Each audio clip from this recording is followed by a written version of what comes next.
Tumayo na siya para mag-ready pagpasok. Half day talaga siya ngayon para manmanmanan niya ang pagsunod ng binayaran niyang magligpit kay Atalia.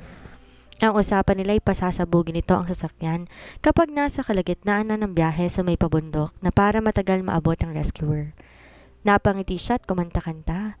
"Oh Atalia, babay na. Mamamatay ka na. Ikaw ang bahala sa buhay ko."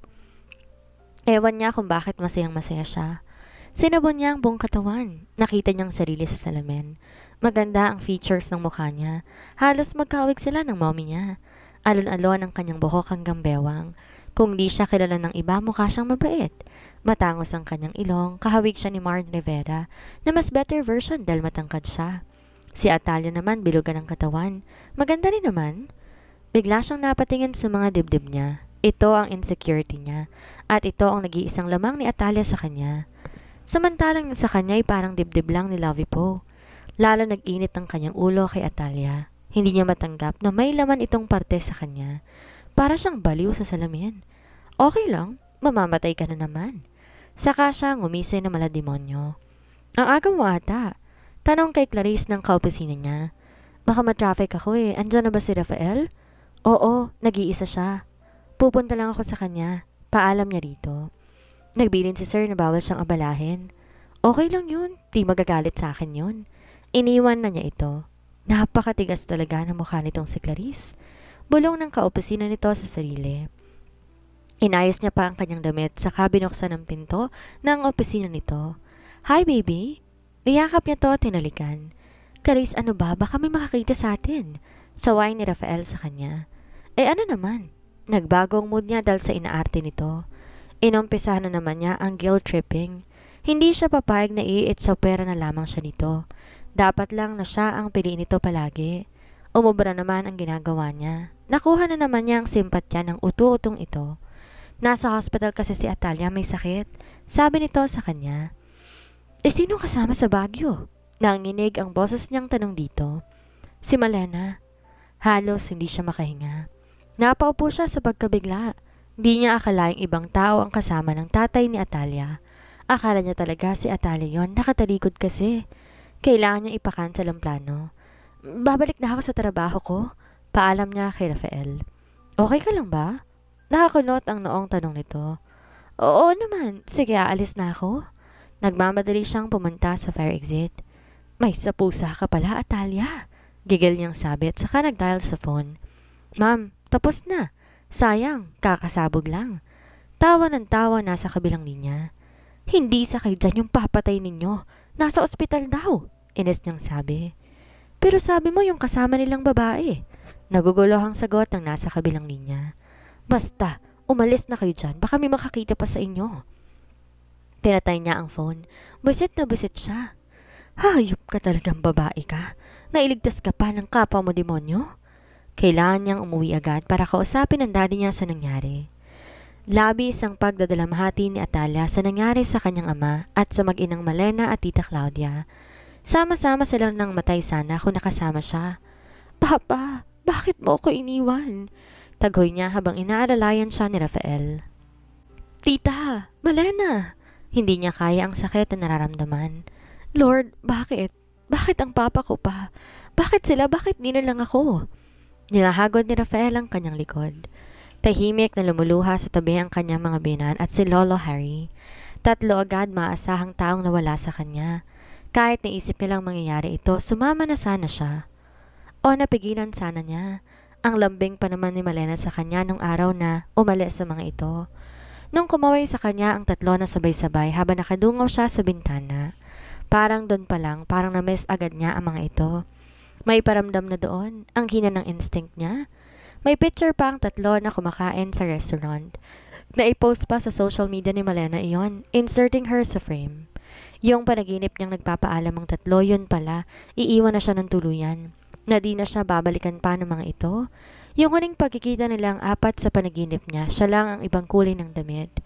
Pinagdarasal niyang panaginip lang ang lahat, na magigising pa rin siya, na di totoo ang lahat. Isa lang tong malaking dagok sa kanyang buhay.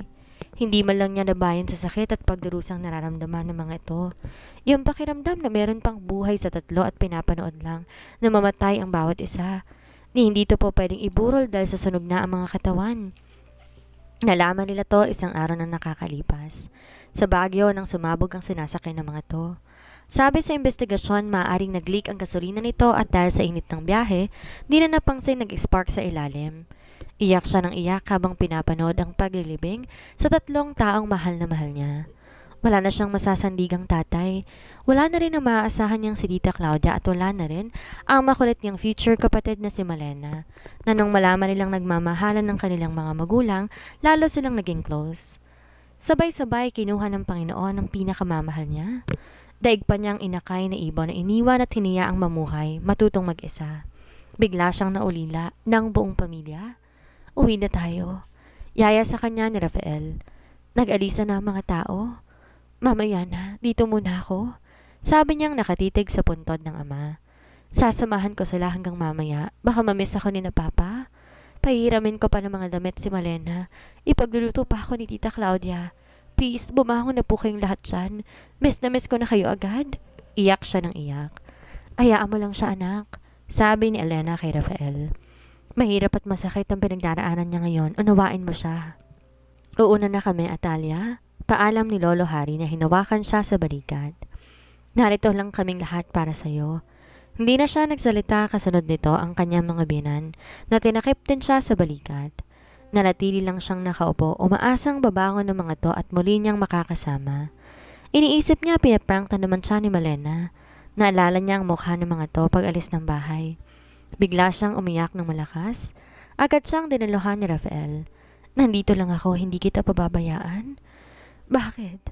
Bakit nangyari to? Sabay-sabay pa sila? Sana sumama na lang ako. Sana namatay na lang din ako. Sana hindi nila iniwan mag-isa. Huwag ka magsalita ng ganyan. Ang Diyos ang nakakaalam kaya kanya binuhay. Alam niyang matatag ka. Marahil tapos na ang misyon nila sa mundo kaya kinuha na sila ni Lord. Hindi ko kaya. Ang sakit. Huwag ka mag-alala. Nandito lang ako palagi para sa'yo. Di nila napapansin ang pares ng mga mata. Pinapanood sila sa di kalayuan. Matalim ang tinging pinupukol nito sa kanila. Hayop talagang amarto. May sapusa. Siya na sana ang ibinaon doon kasama ng mga kamag-anak niya. Gising ang tagabantay na demonyo nitong babaeng to. Kailan ka ba mawawala sa landas ko? Ines na sabi ni Clarice sa sarili. Nakakabwisit talaga. Pinapanood niya ang eksena ng dalawa. Naiirita siya. Dapat kasal na sila ni Rafael. Hindi niya na sana pinatay ang mommy niya at hindi ang daddy niyang nakakasex niya. Hindi niya na naiintindihan ang trip ng tatay niya. Masyado na tong brutal. Minsan binubugbog muna siya nito bago gamitin dahil mas ginaganahan daw to sa pakikipag-sex. Hindi niya tumatanggihan dahil na rin sa tawag ng laman at sa sarap na idinudulot nito sa kanyang pagkababae. Naabot nito ang kanyang kiliti at kahit magdamag siyang galawin nito, kinabukasan pwede pa rin siya at ginaganahan. Kailangan niyang mag-isip ng bagong plano. Kung paano itutumba ang babaeng iyon. Kung bakit naman kasi hindi pa to sumama sa tatay nito papunta ng Baguio. Sana. Tostang isda na rin siya ngayon. Mahihirapan tuloy akong kumilos na mabilis at baka may makaalam na sinadya ang pagkamatay ni Manena. Mas minabuti niyang lisanin ng lugar na yon. Baka mga tipa siya at i-congratulate bigla si Atalia dahil namatayan to. Magdiwang pa siyang namatay ng babae. Magpa-party pa siya at magsasayaw sa harapan ng mga to sa labis na kaligayahan. Ang pasakit para kay Atalia, ligaya ang dulot sa kanya. Galit na galit talaga siya rito. Kung may pagkakataong makaganti siya rito, siya na mismo ang gagawa. Gagawin niya agad-agad. Ganon siya kagalit sa babae. Inikutan pa niya ang mga to at pinanood ang pagtangis ni Atalia bago siya tuluyang umalis sa lugar na yon. Kailangan ng bagong plano. Hindi maaaring matapos ang taon na hindi susunod si Atalia sa tatay niya. Kailangan niya nang mawala agad bago pa malaman ni Richmond na ipinansusugal ng daddy ang tinutulong nitong pera sa amin. Si dad kasi napakahirap sawayin. Nagagalit kasi. Dumiretso siya sa kanilang bahay. Umakyat agad siya sa kwarto ng ama para kausapin ito. Pagbukas niya ng pinto, nabigla siya kung anong ginagawa nito. Oh, andyan ka na pala anak. Kamusta ang pagkamatay ni Atalia? Tanong nito habang inaayos ang cabinet. Napansin niyang parang may tali ng aso sa bawat side ng kama. Buhay pa siya.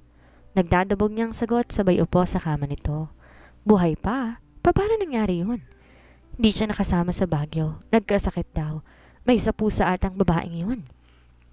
May pagkakataon pang patayin siya. O sige, maligo ka na.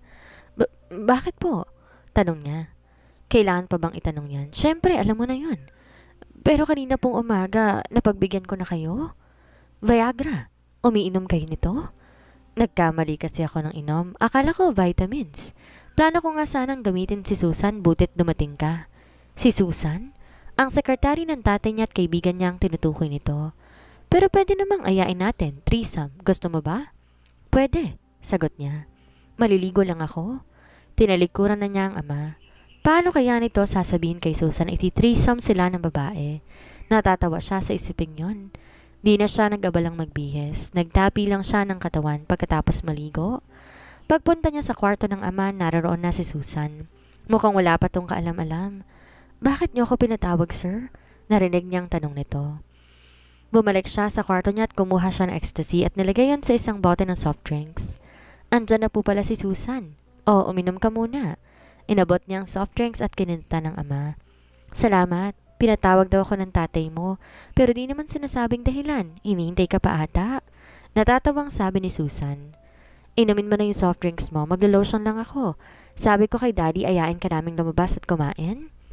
Pinapanood nila to habang inuubos ang laman ng bote. Nagtawanan pa sila sa pagdighay nito. Magsi-CR lang ako.